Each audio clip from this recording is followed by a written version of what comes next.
Hello students, welcome back to your SST classes.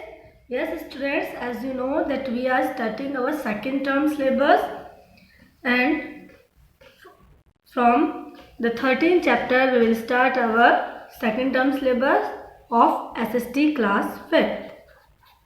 Now in this video students we will discuss the chapter number 13 and the name of the chapter is medicines. You know very well that what is the medicine. Medicine क्या होता है? When you became sick, जब कभी आप बीमार हो जाते हैं, when you become sick, आप बीमार होते हैं, you are not feeling well, जब आप कभी को मतलब ठीक से फील नहीं कर रहे होते हैं, then you take medicine, तब आप दवाइयाँ लेते हैं ना. तो इस चैप्टर में भी इन कुछ स्पेशल मेडिसिन के बारे में बताया गया है. तो मेडिसिन के बारे में हम पढ़ेंगे और इसमें क्या क्या पढ़ेंगे. Contribution to medical science. Medicine में मतलब बनी जो मेडिकल साइंस का ही है रूप. तो मेडिकल साइंस में क्या क्या कॉन्ट्रीब्यूशंस रहे हैं, किन किन के रहे हैं, ये हम इस चैप्टर में पढ़ेंगे. और हेल्दी लाइफस्टाइल और हमारा जो है एक स्वस्थ जीवन का जो है स्टाइल कैसा होना चाहिए वो हम इस बारे में चैप्टर के में पढ़कर समझेंगे. Okay, so let's start the chapter. Today the living of people is different from the old days. Their lifestyle and food habits are different from the earlier conditions. Now they have become more conscious about their health. Then they take nutritious food, exercise daily and take precautions against diseases. Modern education, advancement in medicines and new technologies have made the life of people more protected and healthy. Yes students, you know very well that today human beings became more conscious about their health. आज का जो human being है वो अपनी health को लेकर बहुत ही ज़्यादा कॉन्शियस हो गया है, गंभीर हो गया है, सक्रिय हो गया है. और जैसे आप जानते जो ओल्ड डेज थे, पुराने टाइम में जो लाइफस्टाइल होता था, लिविंग स्टैंडर्ड होता था लोगों का, वो और आज का जो लिविंग स्टैंडर्ड है वो एकदम डिफरेंट है. पुराने टाइम में लाइफस्टाइल कैसा था, एक सिंपल लाइफस्टाइल था, अलग लाइफस्टाइल है. फूड हैबिट्स भी डिफरेंट है. पहले कुछ जो हमारी फूड हैबिट्स है मीन्स खाने पीने की जो आदतें हैं वो भी डिफरेंट हैं. पहले जो है लोग जो पहले जो कंडीशंस थी पहले लोगों की उनसे. तो अब जो है लोग हेल्थ को लेकर बहुत ज़्यादा कॉन्शियस हो गए हैं. पहले घी, दूध, दही, मक्खन इन चीज़ों को बहुत ज़्यादा खाते थे, लेकिन अब जो है थोड़ा हेल्थ कॉन्शियस हो गए हैं. तो मतलब जो है वो न्यूट्रिशियस फूड जो है, न्यूट्रिशियस मतलब पौष्टिक आहार वही लेते हैं, एक्सरसाइज भी करते हैं, वर्कआउट करते हैं. और जो डिजीज़ेज हैं, जो बीमारियां हैं, पहले क्या होता था उनको एक अंधविश्वास माना जाता था, झाड़ फूक में विश्वास किया जाता था, लेकिन ऐसा अब नहीं है. अब जो है जो भी मतलब बीमारियां होती हैं, जो भी कुछ प्रॉब्लम होती है किसी को, तो जो दवाइयां हैं वो भी ली जाती है, प्रिकॉशंस भी लिए जाते हैं. और ये सब किसका रिजल्ट है? मॉडर्न एजुकेशन, जो हमारी आधुनिक शिक्षा है, लोग एजुकेटेड हैं. और एडवांसमेंट इन मेडिसिन, और तरह तरह की अलग अलग मेडिसिन आज हमें अवेलेबल हो जाती हैं in the market. The chemist shop हमें मिल जाती हैं, डॉक्टर शॉप मिल जाती हैं.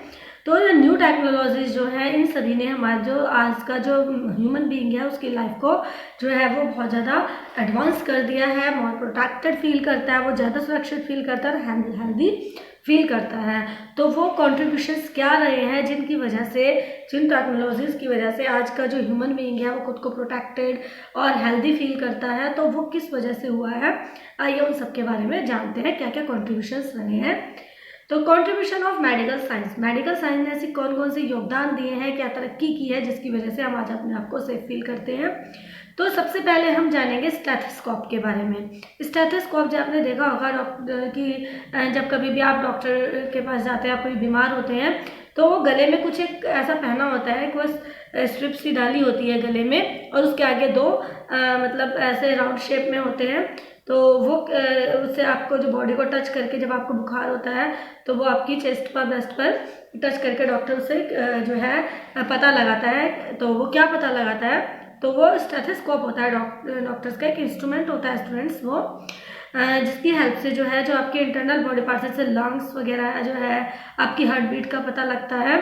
तो उनकी जो साउंड आवाज़ आती है जब वो स्टेथोस्कोप आपकी बॉडी को टच करके डॉक्टर देखता है, तो चेक कर रहा था कि आपकी बॉडी में कोई इन्फेक्शन है, आपके लंग्स प्रॉपर वर्क कर रहे हैं या नहीं, हार्ट बीट ठीक है या नहीं है. तो ये स्टेथोस्कोप होता है जिससे वो डॉक्टर चेक करते हैं। तो ये जो स्टेथोस्कोप था ये बनाया किसने था, इसकी इन्वेंशन किसने की थी, इन्वेंट किसने किया था इसको, वो थे डॉक्टर रेने लेनक जो थे। इन्होंने 1816 में इसका जो है खोज की थी। और जो ये जो है एक मेडिकल डिवाइस है, जैसे कि मैंने आपको बताया कि it is use to listen the sound of the internal body organs, जो हमारे इंटरनल मतलब जो अंदर के बॉडी पार्ट्स हैं जैसे लंग्स, हार्ट, इन सब की जो है साउंड्स का पता लगता है इससे।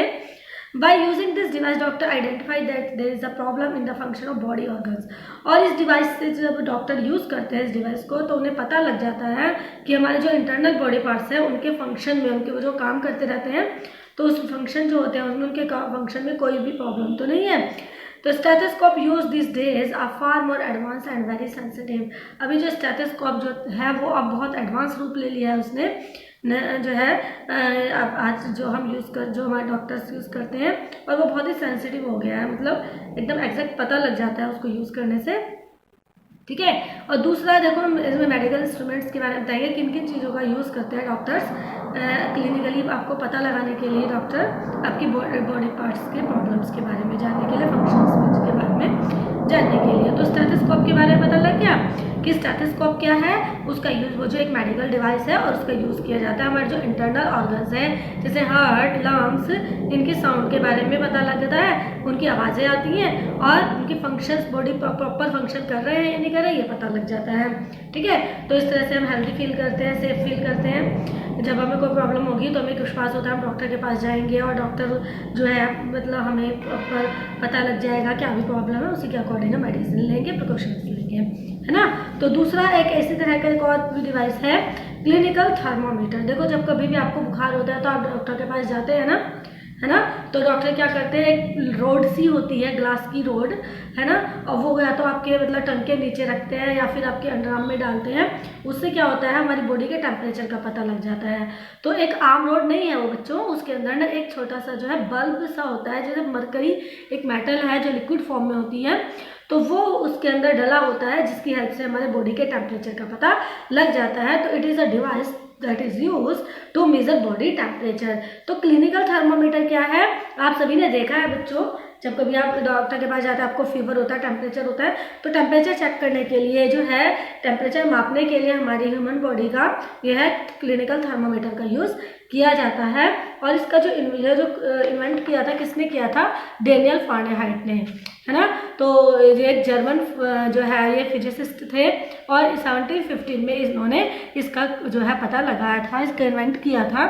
Clinical thermometer is a slim glass rod with a bulb filled with mercury at one end. देखो मैंने आपको अभी ये बात बताई कि जो थर्मोमीटर होता है वो देखने में कैसा होता है, एक स्लिम ग्लास की तरह से होता है। ग्लास में शीशे की एक पतली सी रोड होती है और उसके अंदर जो है एक बल्ब होता है और उसके अंदर मरकरी जो है वो लिक्विड जो है एक साइड में उसमें लगा होता है और उसमें डिग्रीज बनी होती हैं, ऐसे लाइनें सी बनी होती है ना, 95 से लेकर 110 डिग्री फ़ारेनहाइट।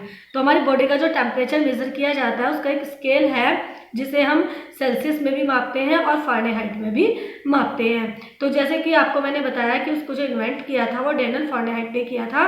तो इस तरह से हमारी जो बॉडी का जो टेम्परेचर है जो आकर जाता है वो फ़ारेनहाइट में आकर जाता है और एक नॉर्मल बॉडी का जो टेम्परेचर होता है वो 98.4 डिग्री फ़ारेनहाइट होता है। अगर आप नॉर्मल हैं और आपकी बॉडी का जो नॉर्मल टेम्परेचर अगर हम उससे मापेंगे 98.4 आता है तो इट मीन्स आपकी बॉडी का टेम्परेचर नॉर्मल है। और अगर उससे कभी ज़्यादा हो जाता है या कम हो जाता है तो आप उसको खुद ही फील कर रहे होते हैं, कभी लोअर है या अपर है, हाई है, तो उससे क्या है कि मतलब पता लग जाता है कि आप जो है you are not feeling well जो है। तो इसलिए जो थर्मोमीटर्स होते हैं आजकल जो डिजिटल थर्मोमीटर्स हैं उनका भी यूज़ किया जा रहा है, थर्मल स्क्रीनिंग की जाती है बॉडी की, तो जो एडवांस टेक्नोलॉजीज का यूज़ किया जा रहा है। The body temperature is taken by placing the thermometer in the patient mouth. ये देखो ये बात मैंने भी आपको बताई कि जो थर्मोमीटर होता है उसको कैसे मतलब कहाँ पर प्लेस किया जाता है, कहाँ रखा जाता है उस थर्मोमीटर को आपको टेम्परेचर का पता लगाने के लिए।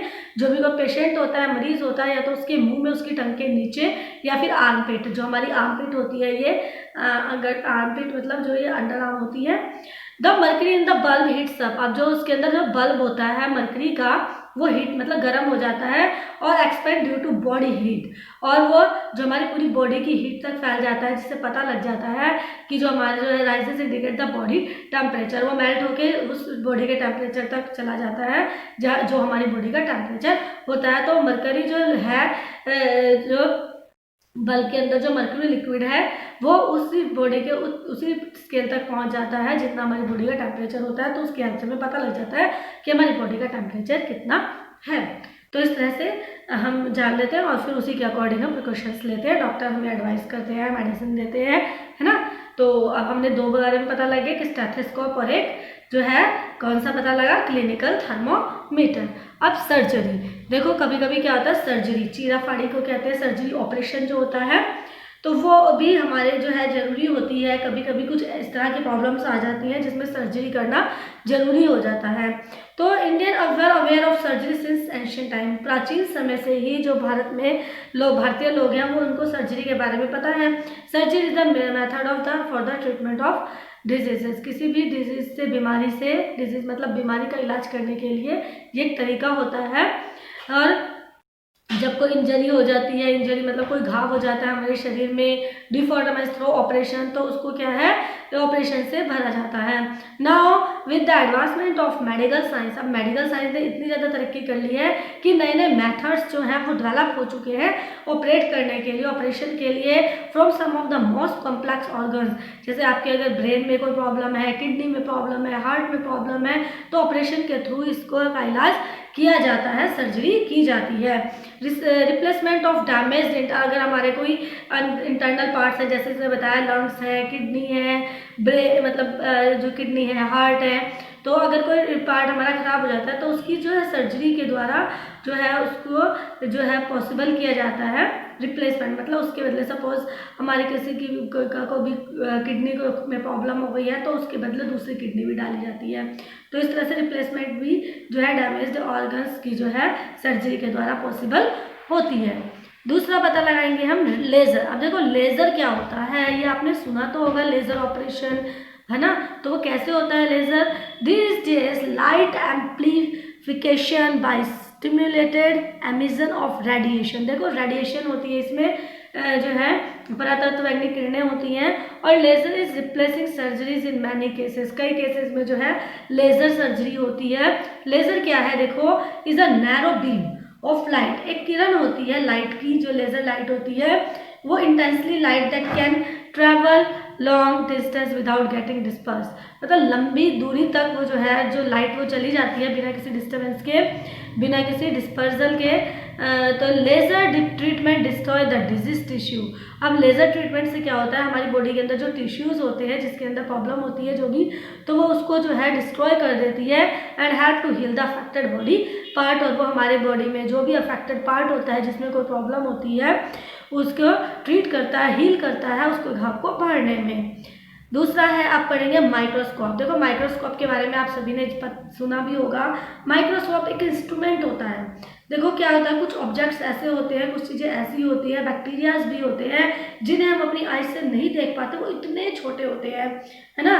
नॉर्मली हम अपनी जो आंखों से देख रहे हैं, नैक्ड आइज, नैक्ड आइज मतलब नग्न आंखें, मीन्स बिना कुछ हमने उसके ऊपर कोई ग्लास नहीं पहना, कोई इंस्ट्रूमेंट नहीं लगाया, तो हम अपनी आंखों से देखते हैं ना, सब कुछ हमें दिखता है क्योंकि वो बड़ा है।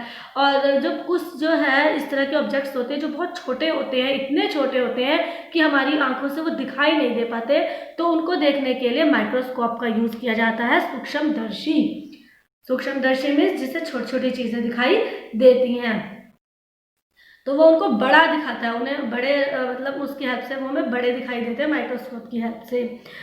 Dutch optician Zacharias Janssen invented a light microscope in 1590। देखो 1590 में इन्होंने एक लाइट, जिसमें लाइट भी होती है, माइक्रोस्कोप का जो है इन्वेंट किया था। जो डच के थे ये ऑप्टिशियन जो थे जैकारियस जेनसन, इन्होंने है माइक्रोस्कोप का इन्वेंट किया था 1590 में। However Dutch scientist Anton van Leeuwenhoek is known as the father of microscope, जबकि जो है डच इन्वेंटर रहे हैं, साइंटिस्ट रहे हैं एंटोन वॉन ल्यूवेनहॉक, जो है इन्हें फादर ऑफ माइक्रोस्कोप के नाम से जाना जाता है। A microscope is used in laboratories, प्रयोगशालाओं में इसका यूज़ किया जाता है, हॉस्पिटल में यूज़ किया जाता है, for various test like blood test किया जाता है, ब्लड में कोई इन्फेक्शन है उसका पता लगता है, स्टूल, स्पटम इनका जो है इनके जो है टेस्ट करने के लिए, जो हमारी बॉडी में स्टूल का टेस्ट होगा, स्पटम का टेस्ट होगा, ब्लड टेस्ट होगा, इनको टेस्ट करने के लिए हॉस्पिटल में माइक्रोस्कोप का यूज़ किया जाता है, लैब में जो है यूज़ किया जाता है। ओके, अब समझ में आया आपको। आगे हम बाकी पढ़ेंगे medical imaging, antibiotics, sterilisation, vaccination, pasteurisation, इनके बारे में हम जो है नेक्स्ट वीडियो में बच्चों पढ़ेंगे। इस वीडियो में इतना ही। Okay, for the next remaining part we will meet in the next video. Till then, bye bye, stay home, stay safe, students.